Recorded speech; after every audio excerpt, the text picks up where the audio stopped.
आज का पहला पाठ प्रेरित चरित अध्याय 8 पद संख्याएं 26 से 40। यदि आप सारे हृदय से विश्वास करें तो कोई बाधा नहीं।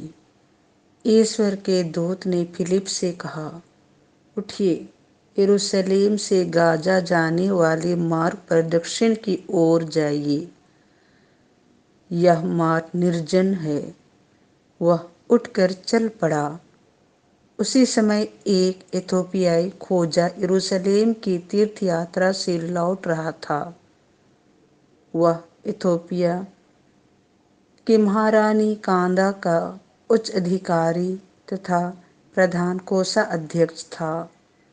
वह अपने रथ पर बैठा हुआ नबी इसायास का ग्रंथ पढ़ रहा था। आत्मा ने फिलिप से कहा, आगे बढ़िए और रथ के साथ चलिए।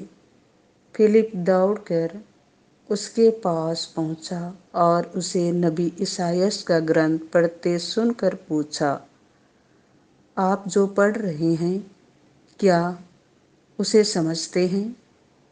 उसने उत्तर दिया, जब तक कोई मुझे ना समझाए तो मैं कैसे समझूंगा। उसने फिलिप से निवेदन किया कि वह चढ़कर उसके पास बैठ जाएं। वह धर्म ग्रंथ का यह प्रसंग पढ़ रहा था। वह मेमने की तरह वध के लिए ले जाया गया।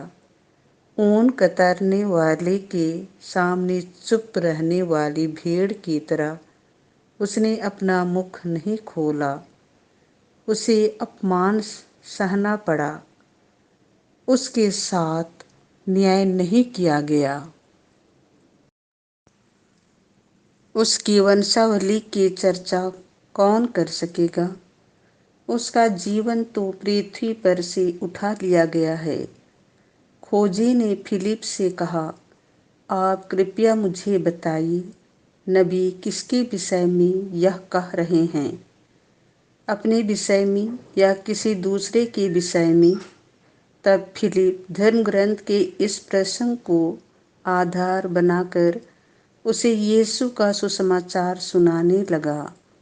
यात्रा करते करते वे एक जलाशय के पास पहुंचे। खोजे ने कहा, यहाँ पानी है, मेरे बपतिस्मा में क्या बाधा है? फिलिप ने उत्तर दिया, यदि आप सारे हृदय से विश्वास करें तो कोई बाधा नहीं। इस पर उसने कहा, मैं विश्वास करता हूँ कि यीशु मसीह ईश्वर के पुत्र हैं। उसने रथ रोकने का आदेश दिया।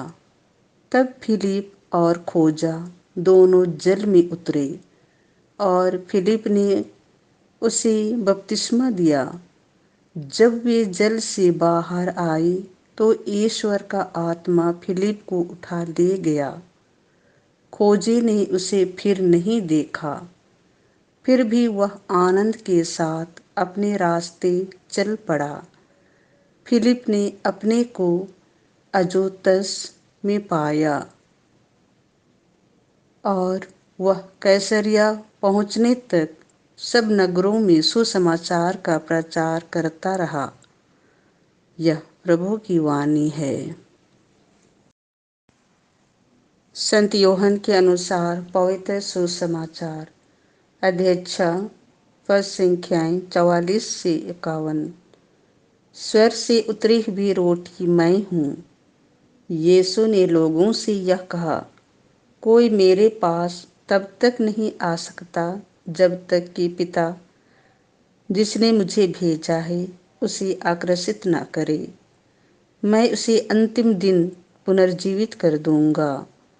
नबियों ने लिखा है, वे सबके सब ईश्वर से शिक्षा पाएंगे। जो कोई ईश्वर की शिक्षा सुनता और ग्रहण करता है वह मेरे पास आता है। यह ना समझो कि किसी ने पिता को देखा है। जो ईश्वर की ओर से आया है उसी ने पिता को देखा है।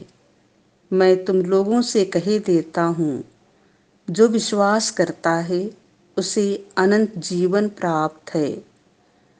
जीवन की रोटी मैं हूँ। तुम्हारे पूर्वजों ने मरुभूमि में मन्ना खाया, फिर भी वे मर गए। मैं जिस रोटी के विषय में कहता हूँ वह स्वर्ग से उतरती है, और जो उसे खाता है वह नहीं मरता। स्वर्ग से उतरी हुई वह जीवन रोटी मैं हूँ। यदि कोई वह रोटी खाएगा तो वह सदा जीवित रहेगा। जो रोटी मैं दूंगा वह संसार के जीवन के लिए अर्पित मेरा मांस है। यह प्रभु का सुसमाचार है।